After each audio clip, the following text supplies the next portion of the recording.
You're welcome again to our today's discussion. Thank you for those of you who have subscribed, and if you haven't, still there's time, so you can subscribe today. We are going to engage in a topic on wellness today. We did part 1 of how well are you, and this follows the debate that this is how we were brought up and we came out just fine. So we keep asking, how fine are you, or how okay are you? So the second part of our discussion today is those of us who were not allowed to express. And expression is one huge factor of every person, whether it's a child or an adult. But then again, expression is learned when a child is growing up. It is the role of a parent to allow a child to express themselves. When a child is not allowed to express, whether it is in words or it is in emotions, then a child grows up to be an adult who is challenged in matters expressing themselves. Let me give a very good example that we all know about. When we are growing up, boy children, there's a common phrase of boys don't cry, boys don't show, this is for girls. And we tell the boy child, do not express your emotions. So they grow up internalizing these emotions, and because they are children and children feel emotions, they grow up internalizing these emotions and this becoming part of their life. So a child can only take in emotions to a level, and then eventually they will overflow. And we grow children who are not allowed to cry, to show any sad or even happy emotion, because I have seen children who are laughing loudly and parents who tell them that is so wrong, don't do that. And so these children grow knowing it's not okay to express emotions. And once they have become adults, we have a group or a number of men who cannot basically show emotion, whether it is a good emotion or it is a bad emotion. Why? Because they were taught as children it is not okay to. So this is what became their normal. Do not express your emotions. So their normal is do not express emotions. And pretty much many people grew up being told do not express emotions, whether or even others were told do not express in words. So you may ask, what is so wrong about not allowing children to express? Because what you teach children is what they grow knowing is their normal. They create a normal way within their system because this is what a parent has taught them to do.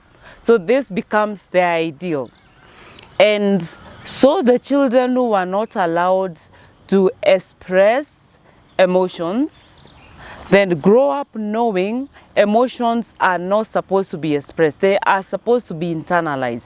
And when they do this as children, even as they grow older and you expect them, growing older makes them then express or allows them an allowance, allows them moments, allows them the wisdom to express. This does not happen because this is not their normal. So what do? They begin the process of, allowing their emotions to continue to go in. Instead of letting them out, they continue to allow their emotions to go in, and to go in some more. Now, especially negative emotions cannot be allowed in for too long because they will definitely come out either as an illness or as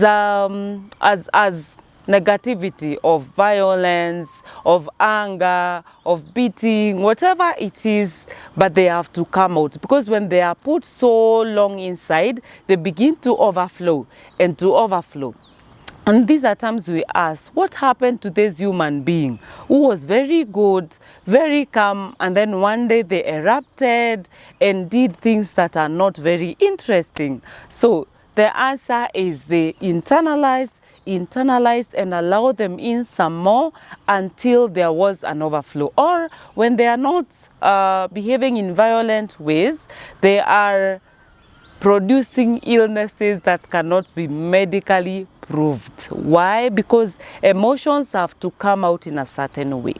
So if you're not allowing a child to express themselves, or if you are not allowed to express, then possibility is you will express these emotions, but in the negative way. This is why we have a whole lot of increased men and women who use violence as a way to resolve issues, people who use anger as a way to resolve issues, people who end up feeling highly suicidal. And while these are not the only reasons why people become suicidal, but they are part of them, emotions that have not been expressed.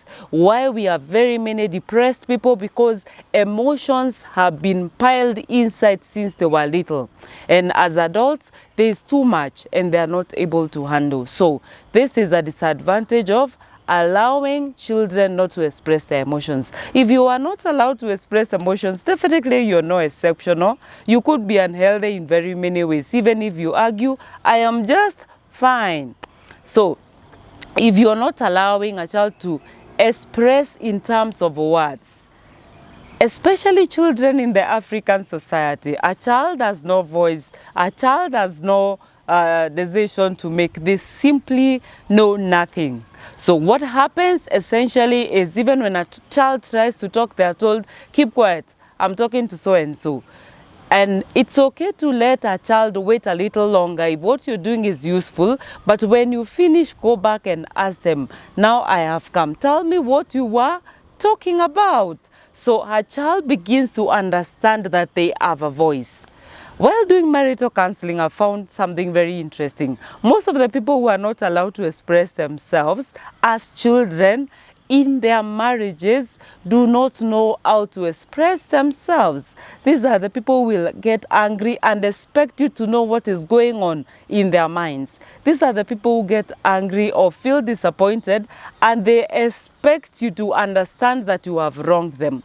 Then they keep quiet for one day, for the day number 2, day number 3, and they are not expressing themselves. And the spouse is at a troubled space because they do not know what to do with you. In the first place, they don't know what they did or what they did not do. Why? Because you learned a person does not need to express themselves. So again, if you are not allowed to talk as a child, your voice was not listened to, you were not asserted or told you're doing well, or told the point that you give was meaningful, or just allowed to talk as a child and say, you know, like the way children say, nikwambie, and it's tiring. But then again, if you allow a child to express themselves just as a child, you're teaching them the skill of communicating as an adult. You're teaching them the skill of being able to tell the world what they need. You're teaching them the skill of being able to tell their spouse what they need. You're teaching them how to express themselves positively and negatively where their emotions are concerned. I believe this has been helpful. Feel free to comment and help us understand what other discussion you'd like us to have. If you've not subscribed, go on and subscribe and share with your friends and continue to be part of our discussions. We really appreciate you being there. Thank you.